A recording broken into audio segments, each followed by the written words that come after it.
Hey, excuse me. The broom is loud. We are trying to work here. The voice was sharp, edged with the kind of irritation that usually came from heat, dehydration, or a missed shot. Monica Rhodes didn't stop immediately. She finished the long rhythmic pull of the push broom, gathering a heavy pile of spent brass casings into a neat heap on the concrete pad. The sun beat down on the back of her neck, the California heat radiating off the range floor like a physical weight. She paused, resting one hand on the handle of the broom, and turned slowly. She was not wearing a uniform. She wore a simple royal blue top that caught the breeze, dark jeans that had seen better days, and canvas sneakers. Her long blonde hair was pulled back in a loose, somewhat messy ponytail that trailed down her back. To the uninitiated eye, or perhaps the willfully ignorant one, she looked like exactly what she was being paid to be in that moment, hired help. A civilian contractor brought in to keep the high-end private firing range clean for the elite clientele. The man speaking to her was young, fit, and practically vibrating with testosterone. He wore tan tactical pants, a fitted t-shirt that showed off the results of many hours in the gym, and a baseball cap pulled low. A pristine Mech 13 Mod 7 sniper rifle sat on the bench rest in front of him. He wasn't alone. Two other men dressed similarly stood behind him, arms crossed, watching the interaction with bored amusement. They had the look of men who had recently earned a trident and were still riding the high of being the apex predators of the military ecosystem. You need to clear the line, sweetheart, the shooter said, gesturing vaguely with a gloved hand toward the administration building behind them. We have the range booked for another hour. You can come back and play janitor when we are done. Monica looked at him. She didn't squint against the sun, and she didn't flinch at the tone. Her eyes were a cool, unsettling gray. I was told the range went cold at 1,400 for maintenance, she said. Her voice was low, lacking the apologetic lilt he evidently expected. I have a schedule to keep just like you. The shooter, whose gear bag identified him as Miller, laughed. It was a short barking sound. Maintenance means fixing targets, not sweeping up brass while we are trying to focus on long-range ballistics. This is precision work. It requires concentration. The sound of you scratching that broom against the concrete is throwing off my game. Monica glanced at the target monitor sitting on the bench next to his rifle. The digital screen showed a grouping at 800 yards. It wasn't terrible, but it wasn't precision. The shots were drifting right. A classic sign of misreading the spindrift, or failing to account for the crosswind gusting intermittently from the ocean. Your game is off because you're favoring your trigger pull and you aren't accounting for the Coriolis effect at this latitude, Monica said. She said it casually as if she were commenting on the weather and turned back to her pile of brass, and the wind picked up 2 minutes ago. You didn't adjust. The silence that followed was absolute.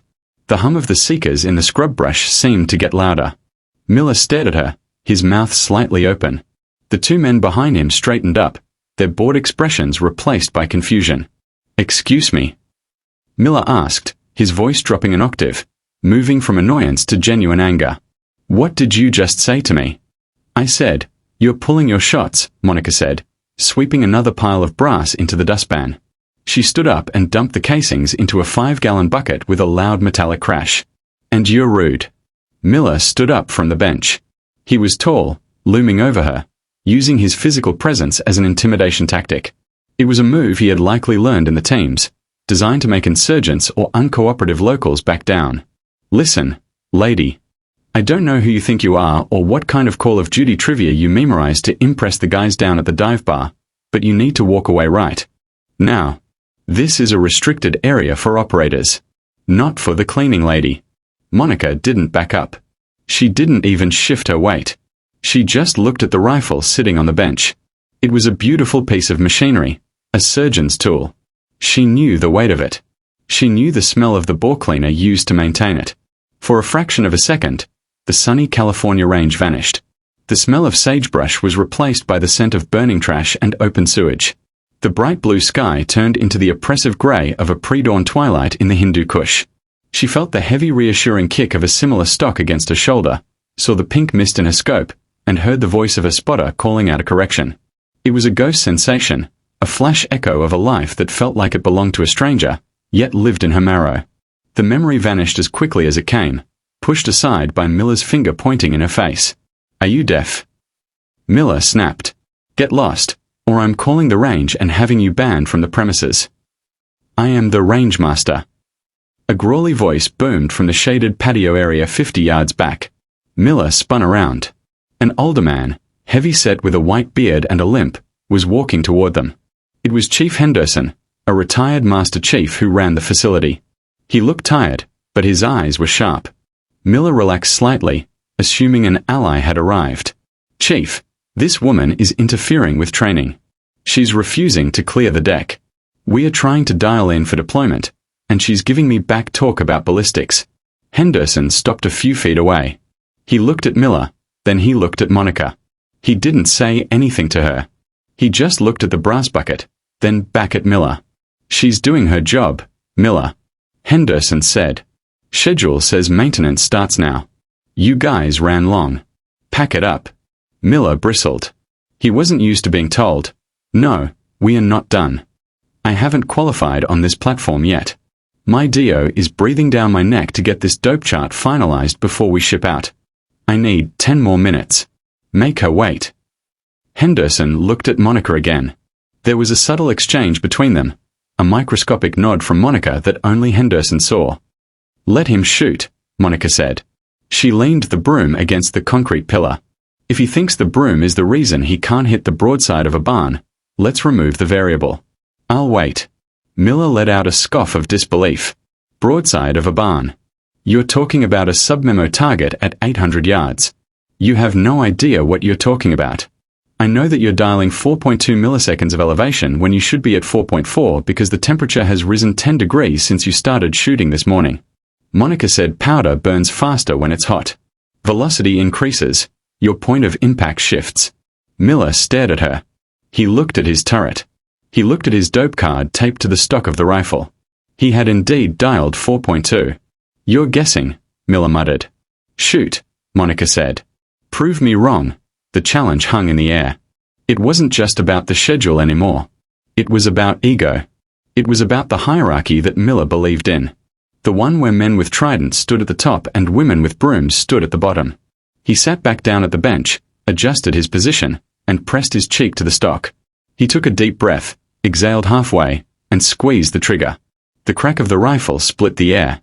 Monica didn't need to look at the monitor. She heard the impact, or rather the lack of the specific ring of steel she was expecting. A second later, the spotter behind Miller checked the scope. "High and right," the spotter muttered. Miss Miller slammed his hand on the bench. "It's the barrel. It's overheating." "It's the shooter," Monica said softly. Miller spun around in the chair, his face flushed red. "You want to run your mouth? You think this is easy?" He stood up and gestured to the rifle. "Go ahead, since you're the expert, since you know so much about velocity and spindrift, you show me." One of the other SEALs chuckled nervously. "Miller, don't do this, man. Just pack it up." "No," Miller said, his eyes locked on Monica. "She wants to critique. Let's see if she can back it up. I bet she's never even held a rifle that weighs more than a hairdryer." Monica looked at the rifle. She looked at Miller. Then she looked past him toward the parking lot. A black SUV had just pulled up. She recognized the vehicle. It belonged to Commander Sterling, the commanding officer of the team these men belonged to. He was likely coming to check on his boys. She knew she should walk away. She was retired. She was out. She had nothing to prove to a child with a badge he hadn't finished earning the respect for. But then she looked at Miller's sneer, the absolute certainty in his eyes that she was incompetent because of who she was and what she was wearing. And she decided she wasn't retired enough to let that slide. "You want me to shoot?" she asked. "I want you to try," Miller said, crossing his arms. "And when you miss, and the kick knocks you on your ass, I want you to apologize for wasting my time and then get back to sweeping." Monica walked to the bench. She moved differently now. The slouch was gone. The casual air of the janitor evaporated. She moved with economy and purpose. She sat down on the bench, not awkwardly, but as if the seat had been molded for her body. She reached out and touched the rifle, her hands calloused from manual labor, moved over the controls with a fluidity that made Miller blink. She checked the chamber, verified the magazine, and then adjusted the scope. She didn't look at the dope card. She reached up and clicked the elevation turret up 2 clicks. She reached for the windage knob and dialed in a correction for a wind that Miller hadn't even felt on his cheek. She pulled the royal blue top strap up slightly so the buttstock wouldn't chafe her skin. She settled in behind the gun. Behind them, the doors of the black SUV opened.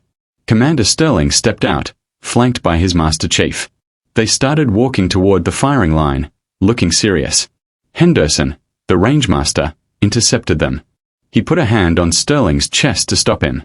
He pointed toward the bench. "What is going on?" Sterling asked, squinting. "Is that a civilian on the gun?" "Watch," Henderson said. "Just watch." Miller didn't see his company. He was too focused on mocking Monica. "Don't close your eyes when you pull the trigger, sweetheart. It's going to be loud." Monica ignored him. Her world had narrowed down to the circle of glass in front of her eye. The reticle was an old friend. She regulated her breathing. In through the nose, out through the mouth. Her heart rate slowed. She could feel the pulse in her thumb against the stock, and she waited between beats. She found the target, a white steel plate, 18 in x 18 in, 800 yards away. At that distance, it looked like a postage stamp. The mirage was boiling off the ground, making the target dance. She read the boil. The wind was moving right to left of the muzzle, but left to right at the target. A fishtail wind tricky. She made a micro-adjustment to her hold. Miller opened his mouth to make another crack about how long she was taking. Monica squeezed the trigger. The rifle roared. The recoil pushed her shoulder back, but her body absorbed it perfectly, rocking with the energy rather than fighting it. She cycled the bolt instantly. It was a violent mechanical snap-clack that happened so fast it blurred. Ding! The faint sound of the bullet impacting steel drifted back to them a second later. Miller's jaw dropped. He looked at the monitor. Dead center. Luck. He whispered. Monica didn't look up. She was already back on the scope. She tracked the vapor trail in her mind. She fired again. Crack. She cycled the bolt. Snap. Clack. Ding. Another hit. This one was 2 in from the first. She fired a third time. Crack. Snap. Clack. Ding. 3 shots. 3 hits. A grouping the size of a grapefruit at 800 yards. She cleared the weapon, dropped the magazine, and locked the bolt back. The rifle was safe. She stood up, the adrenaline tapering off instantly, returning her to the calm, collected state of the woman with the broom. She looked at Miller. His face was pale. The arrogance had been wiped clean, replaced by a profound confusion and a dawning horror that he had made a terrible mistake. "Variable wind," Monica said quietly. "You were holding left edge. You needed to hold left edge and favor high because the updraft from the canyon comes into play at 1,400 hours." She turned to walk away and saw Commander Sterling and the Master Chief standing 10 feet away. They had seen everything. Miller saw them, too. He snapped to attention so fast he nearly tripped over the bench.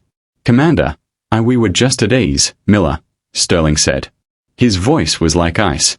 He walked past Miller, ignoring him completely, and stopped in front of Monica. He looked her up and down, taking in the civilian clothes, the messy hair, the broom leaning against the pillar. Then slowly, deliberately, the commander of the SEAL team brought his hand up and rendered a crisp, respectful salute. Miller's eyes bugged out. Officers did not salute civilians. It didn't happen. Monica hesitated for a moment, then straightened her posture. She didn't salute back. She wasn't in uniform, but she nodded. A gesture of mutual respect between warriors. "Good to see you, Rhodes," Sterling said. "I heard you were in the area. Didn't know you were working for Henderson. Keeps me busy, sir." Monica said, "Keeps the bills paid." Sterling turned to Miller. "Do you know who this is, petty officer?" Miller stammered. "No, sir." She said she was the cleaning crew. Sterling shook his head. A look of profound disappointment on his face. "This is Monica Rhodes. Before she retired, she was the lead marksmanship instructor for the advanced sniper course. Before that, she was attached to Task Force Blue as a cultural support team operator and designated marksman. She has more confirmed kills at ranges over 1,000 yards than your entire platoon combined." The silence on the range was deafening. Miller looked at Monica with a mixture of awe and terror.